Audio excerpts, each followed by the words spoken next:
Bismillahirrahmanirrahim. Assalamualaikum warahmatullahi wabarakatuh. Bersama-sama saya dalam rancangan Tazkirah Santai Masjid Bandar Baru Sungai Buloh. Jadi hari ini saya nak kongsikan dengan sidang penonton di luar sana berkaitan dengan 3 wasiat Nabi SAW yang penting, yang padat, yang ringkas untuk sama-sama kita buat, sama-sama kita amalkan, sama-sama untuk kita jadikan pedoman. Nak tahu apa wasiat-wasiat tu?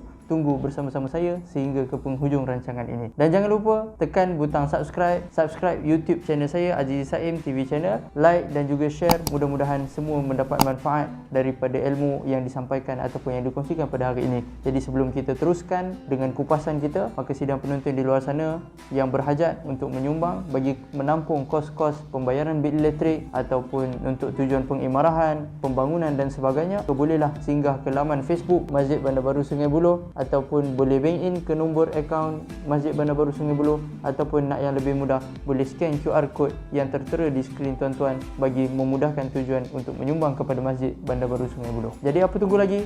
Jom sama-sama.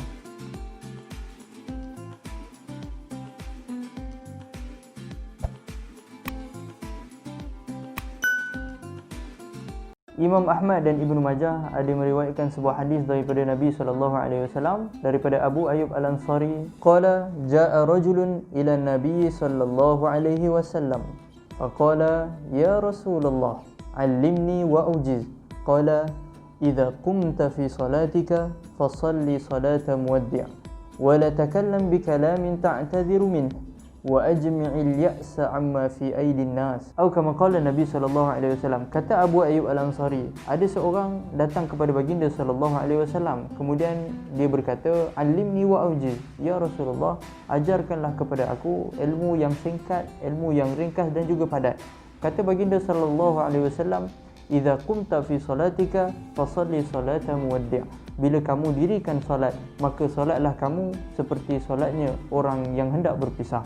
Wala takallam bi kalamin ta'tadhiru min, dan janganlah kamu berkata, kamu bercakap perkara yang boleh menyebabkan kamu menyesal di kemudian hari.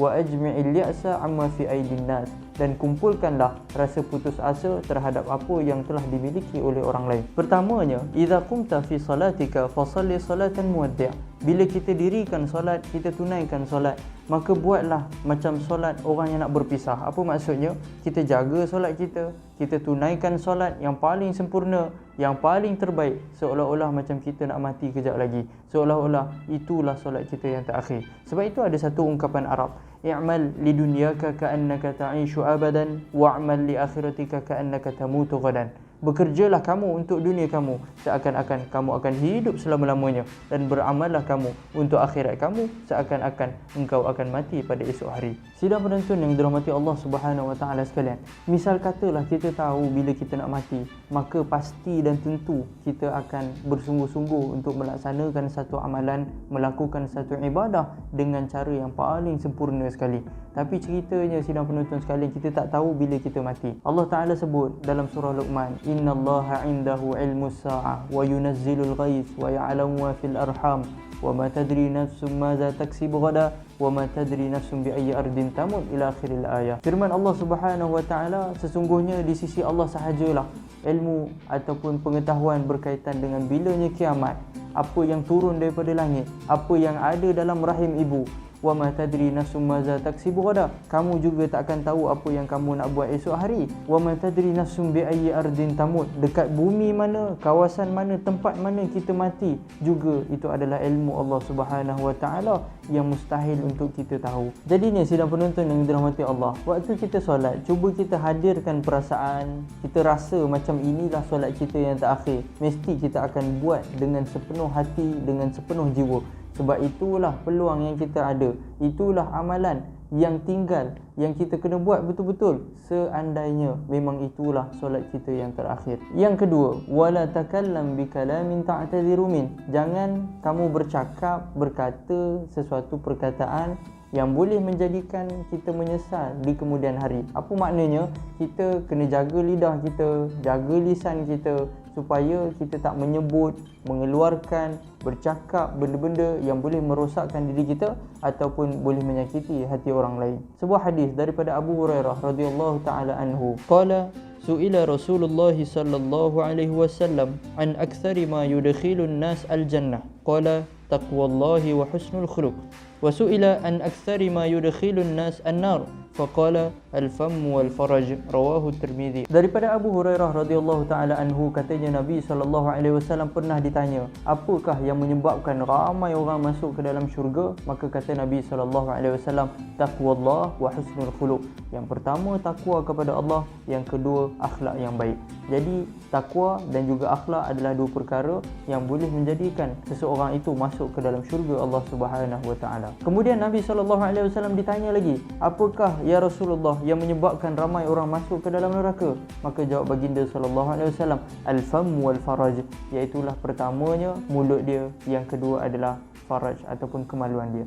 Maka dua perkara ini menyebabkan ramai orang terjerumus masuk ke dalam api neraka Allah Subhanahu wa taala. Sidang penonton yang dirahmati Allah Subhanahu wa taala sekalian, lidah ataupun lisan ni dia satu benda yang bahaya, yang perlu kita jaga, yang perlu kita pelihara baik-baik. Sebab apa? Segala apa yang keluar daripada mulut kita tidak akan terlepas daripada dicatat oleh malaikat yang berada di kanan dan kiri kita. Firman Allah Subhanahu wa taala, iz yatalaqal mutalaqqiyan 'anil yamini wa 'anil shimali qa'id. Ketika mana dua malaikat ini menuliskan segala perkataan yang keluar daripada mulut kita, perbuatan yang kita lakukan di sebelah kanan dan juga kiri kita.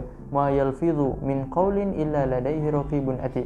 Tidak ada satu perkataan pun, tidak ada satu lafaz ataupun perbuatan yang kita lakukan yang akan terlepas daripada catatan dua malaikat ini. Jadi setiap apa yang kita ungkapkan pasti tidak akan terlepas daripada catatan malaikat kanan dan kiri kita. Sebab itu besok di akhirat dikatakan, wa wudi'al kitab fataral mujrimina mushfiqina mimma fi wa yaquluna ya wailatana ma li hadzal kitab la yughadiru saghiratan wala kabiratan illa ahsaha, ila akhir al-ayah. Dalam surah Kahfi yang kita duk baca tiap-tiap pagi Jumaat tu, wa wudi'al kitab, ketika mana dibentangkan kitab, fataral mujrimina mushfiqina mimma fi, maka akan dilihat mereka yang berdosa, mereka yang melakukan kesalahan merasakan takut terhadap kitab yang dibentangkan di hadapan mereka. Wa yaquluna ya wailatana ma li hadzal kitab, kemudian mereka berkata, ini kitab apa ni?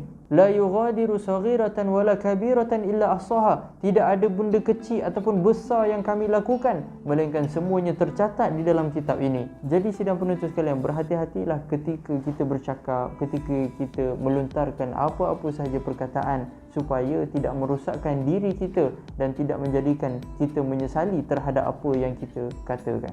Imam Al-Ghazali dalam kitab Ihya Ulumuddin ada membahaskan secara lengkap perihal bahayanya lidah ini. Lebih kurang dekat 14 perkara yang bahaya yang dilakukan oleh lidah. Antaranya cakap benda-benda yang tak membawa kepada manfaat, yang boleh menyebabkan hati kita jadi keras. Kalau kita bercakap banyak, maka banyak bohongnya. Yang mana lidah juga boleh menyebabkan pertengkaran, dendam dan banyak lagi. Sabda Nabi SAW dalam hadis riwayat Bukhari daripada Sahl bin Sa'ad, "Man yadman li ma baina lahyaihi wa ma baina rijlaihi lahul jannah," atau kama qala Nabi SAW. Kata Nabi, siapa yang boleh jamin pada aku, dia boleh jaga apa yang berada di antara tulang dagu dia dan apa yang berada di antara kaki dia, maka baginya syurga. Kita jaga dua perkara ni, insya-Allah maka syurgalah buat kita. Jadi sidang penonton yang dirahmati Allah Subhanahu Wa Taala sekalian, macam mana kita nak jaga mulut kita, kita nak jaga lidah kita? Kita ikutlah saranan Nabi sallallahu alaihi wasallam.